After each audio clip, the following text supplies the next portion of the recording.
As I said to Fiona before, I thought that was such a juicy one that nobody would actually now want to listen to my talk, because they'd much rather want to hear about my adventures in El Salvador.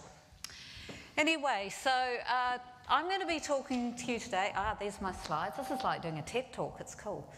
About change through imagination, practice, and patience. And I've put up there that it's the last day of winter, 2016, which I think is a great time to have this conference and for me to give this presentation on change, because spring always brings with it that sense of possibility and hope that something new will be around the horizon. So let's try this. Do I need to go like that? Or? Oh. Okay. So the essential premise that I'm basing this talk on is that the social world is a complex space.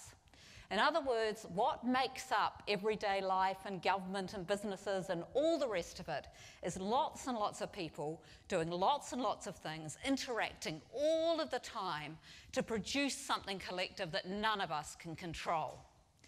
Now, what I want to suggest as part of that is that there are two key dimensions constantly interacting in this space.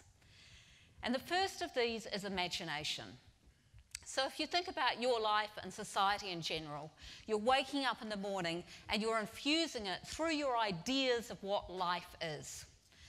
Now, at a really collective level, we've started to buy into an ideology that one of the core features of life is competition, that our species evolved through survival of the fittest, and that the way to get ahead individually and as a society is to put products forward and people forward, and that they clash against each other, and the best man, often, the best person will win. And this imaginative space with its competitive element and its focus on material well-being, you know, that the good life is comprised of good stuff and of getting rid of sort of discomfort and inconvenience, creates how we go about making the world. Now, the second part is practice. So as well as our minds being full of stuff and our stories with each other helping how we are in the world, we're actually doing things all the time. So we're riding our bikes, or we're taking the bus, or we're setting up businesses, or we're going for that promotion and getting home really late, or whatever it is we're doing. These actual practices are also constructing the world. So there's this constant interaction between these two things. What we think helps construct what we do. If we think it's survival of the fittest and everyone for themselves, then we put in place a business plan that doesn't talk to other businesses. But also what we do sets that ahead. If we're surrounded by businesses that don't talk to each other, that's how we practice as well. So these are constantly interacting with each other. Now, this is kind of the status quo, right? This is just keeping the merry-go-round going. But the really crucial thing about societies is none of them are stable. Remember, it's a complex space. Things are constantly interacting to create what we have. And two really key things that make societies unstable in a good way, because instability means the option for change, are the physical world and human flourishing. Now, I'm sure you're all really familiar with the way in which the physical world changes the party. So we can think all we like that it's great to build a new motorway and drive cars down it and whatever, but the fact is, if we're pumping CO2 into the atmosphere's reacting, we're getting acidification of the oceans, sea level rise, you know the drill with climate change. And so our little game, our little imaginative practice bubble is having to account for the physical world. The physical world comes in there, sends us messages that we eventually must listen to. But human flourishing is one people don't talk about quite so much. And as a psychologist, I think there are really fundamental things about people that drive us towards flourishing.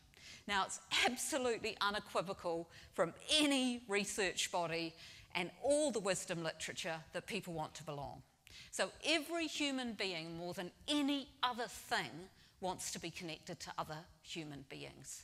And we will sort of die for love. We will literally die for love, and we will die for want of love as well. So we as human beings are striving constantly to belong. Not just that, we're striving to be creative. We want to express ourselves. We want to be effective in the world. We want physical health. We're striving to nourish ourselves with food and moving around the world and using our bodies. We also thrive in natural environments. Again, there is a lot of research on this, that both physically and mentally, people do better when they've got green space around them, blue space like those beautiful rivers we saw, and so on. So how human flourishing disrupts this is if we set up a society which doesn't suit our nature, people aren't going to like it. People are going to resist it. They're going to sabotage it. And that's where the other hope for change comes in. Now, as well as that, sort of those individual needs and desires for things like belonging and the flourishing of our bodies and creativity and so on, another really key thing that human beings are after is equity, a sense of equality. Again, there's lots of research, especially based on children, that show that children understand that groups in which there's cooperation and equality and fairness work better. Now, this fact, the fact that people drive towards equity, fairness, equality, those kinds of ideas, is one of the major disruptors to the human practice cycle in the status quo. As societies become unequal, people get pissed off and they take action. That's the way it happens. So here we have our little diagram, and change happens, therefore, when these elements come in: change imagination, change practice. So practice can bring about change by itself, without anyone sort of thinking anything in particular, without anyone having a grand idea as to how the world needs to be improved. Change can come through practice. So at the top here we have a picture during the time when the Soviet Union collapsed and Cuba no longer had access to large quantities of imported oil, and everybody had to ride Chinese bicycles. So the practice sort of happened affecting the culture as a whole. We have Mount Vesuvius there, that sort of feature of the physical environment, erupts, and practice has to change around it. And down the bottom we have the technology of the telephone. So when people start using different technology, society changes. So a lot of these are kind of unpredictable things in which people just start doing stuff for various reasons and things shift.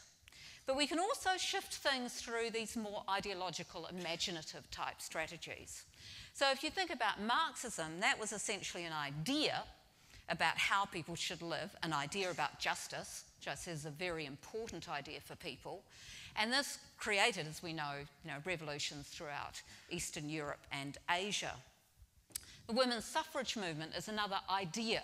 Again, it's based on the equality principle that women should have a say in who runs the public space, that eventually disrupted the status quo and led to this change, because people are always pushing that way. And so now we have, I found a picture of my sister Niki Harre there when she was leading the Alliance, a very brief period, and people like Sue Bradford, Helen Clark, all these women politicians as a result of that. And we should not forget we have amazing leaders of business networks. I tried to find a picture of Rachel actually surrounded by all these powerful men, but there aren't many on the internet, Rachel, to show you in context. So through that imagination, that changed. Now, so I just want to sum up this little part. How am I going for time, Andy? 2 minutes. Yeah. So I just want to sum up what I'm saying here in this cycle. So let's take something like climate change. We have imaginative work going on in the way of scientific evidence, people sort of figuring out what's going on and saying, hey, this is what's happening. We have alternative energy technologies being developed, a practice element. We have people, like most of us, questioning our way of life. Hey, we can do better. So that's a kind of another imaginative element. International agreements and legislations, again, they're imaginative elements. They're saying this is how it should be, and then they put in place rules that they hope everybody will follow. And then we have the likes of you and me going about our daily practices, just making the world different by what we're doing on that kind of micro level. So things like greater bike and bus use, changes to waste management, and so on. Now, within businesses, there are many places in which you act, and it's a bit presumptuous of me to even suggest what they might be, but I've just highlighted some of these circles in which I see businesses are potentially really active, developing alternative technologies. Businesses are constantly making new products that go out there into the world and change how the world is. questioning our way of life, the way in which businesses operate, the entire structures in which businesses operate does that. And again, just those micro-level things of how you operate in your space, something I'm trying to work on at the university as well, changes that whole, or affects that whole cycle. Always, hopefully, with the physical world and human flourishing in our sights, because the more we're aligned with those, the better our system will work, the longer it will last, and the more it will have that kind of momentum. So another point I want to make is that change in systems is unpredictable. When we think about complex spaces, you can't just say, hey, I'm Karl Marx, I'm going to set up a new system, and it worked.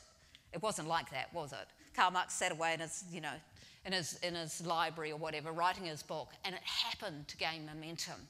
And we often look back as if something was designed. I hear a lot of these people these days saying Margaret Thatcher and Ronald Reagan made up neoliberalism. Now, I don't believe that. What Margaret Thatcher and Ronald Reagan might have done is have some ideas, and one by one those started to get rolled out, but it was all complemented by numerous other kinds of activities going on and technologies and so on. Now this graph, down the bottom there is years.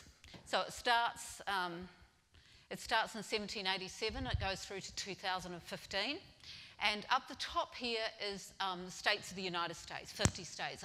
It's a very faint grey line at the top, the 50 states. Now, what each of these is particular social legislation that we could call progressive. Now, this first one I want to talk about is interracial marriage. So what you can see here following this green line, in the late 1700s, a few states made interracial marriage legal. And you can see here there's a little bump and then almost 100 years of nothing. And then we get a few more states make it legal through this long, long period. Then quite a sudden rise here in the 1950s. And then at this point, 1967, is it? It became federally mandated that all states had to have that. So you can see a lot of these different ones. This is the point at which it became nationally required. And the last one I want to point out in particular is this one. And this is same-sex marriage.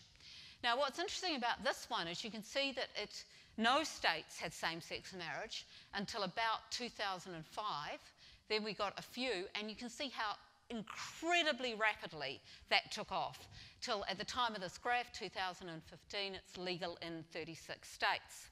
Now, the point about this that I really want to make is it's not like gay rights started in 2005.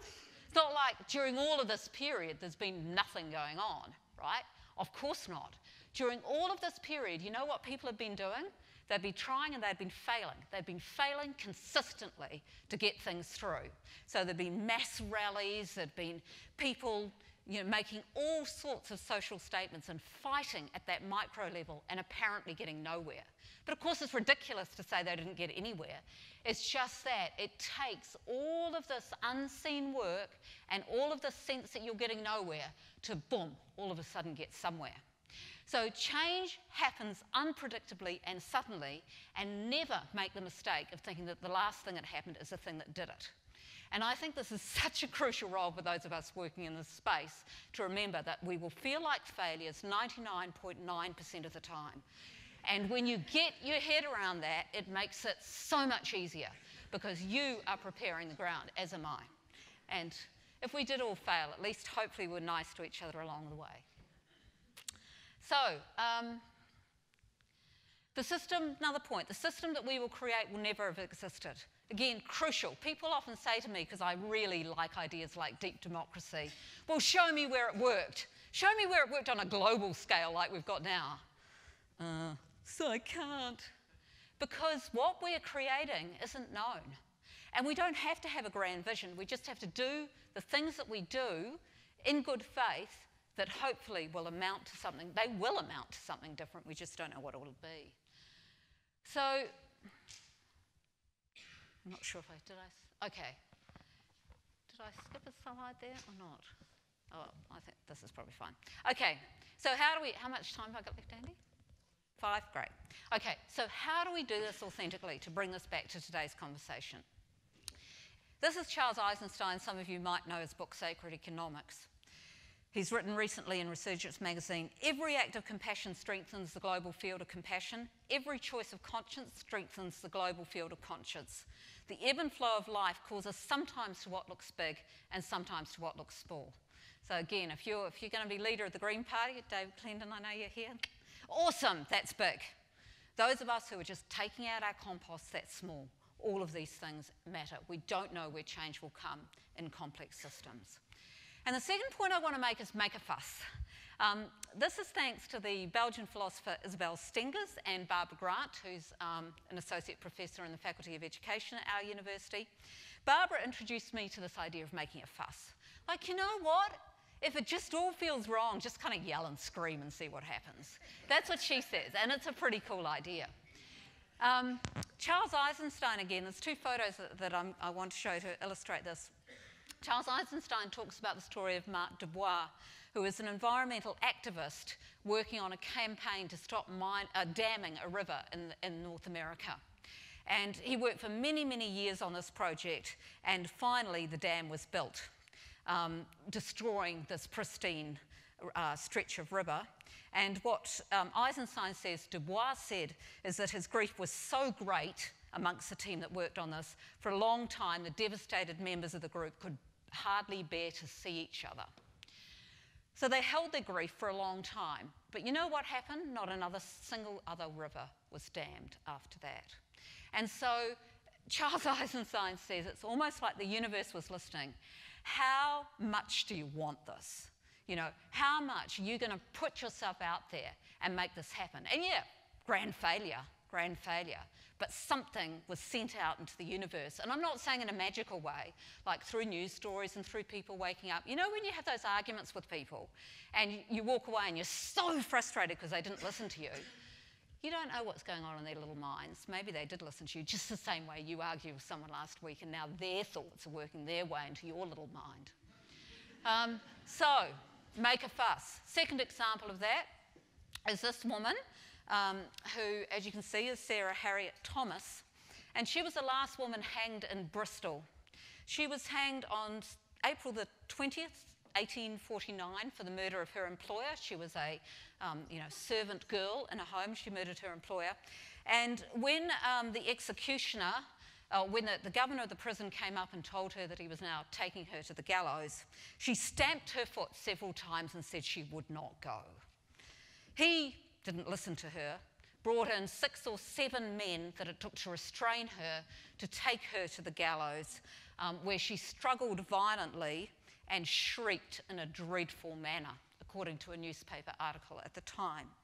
Now, Sarah Thomas did die that day, but her emotional display of saying, nah, not playing with this party, not going to my death with dignity, sorry, her emotional display that day was so intense that many, many people were deeply shocked. The governor himself fainted due to alarm, and not another woman was hung in Bristol after that occasion. So we can make a fuss and we can lose, but it doesn't mean we haven't done anything. So what we're essentially needing to do is looking for these opportunities to constantly build imagination and practice. The better you can align those things, the better. Your head, your mind, your community has to have a story that makes sense, but you have to be doing stuff too. And I can tell you, working in those two things in alignment, I've finally figured that the clock's there in front of me, so I don't have to ask Andy. Working those two things in alignment is actually pretty difficult, but essential, and it requires small steps, because if you rush ahead, people's minds aren't up with the play. So one of the things I really favour is networks, and I love the fact this is a sustainable business network, because what networks are about is bringing together people, creating these narratives together that you hold together, but everyone doing what they need to do in their local space. So it's not a sort of top-down thing that says this is how it's going to be, folks. It's like, what's your situation? What can you bring in here, and how can we together create something new? I've been involved in several networks. At the moment, I'm fortunate enough to be kind of leading a Faculty of Science Sustainability network at our university, which is so exciting, and we've got so many projects going on in teaching and research and many operational projects, including composting across the faculty, which is quite a big improvement on how it used to be. So networks are great, and supporting other people's initiatives, I think, is also great too. Again, we don't always need to be the big player.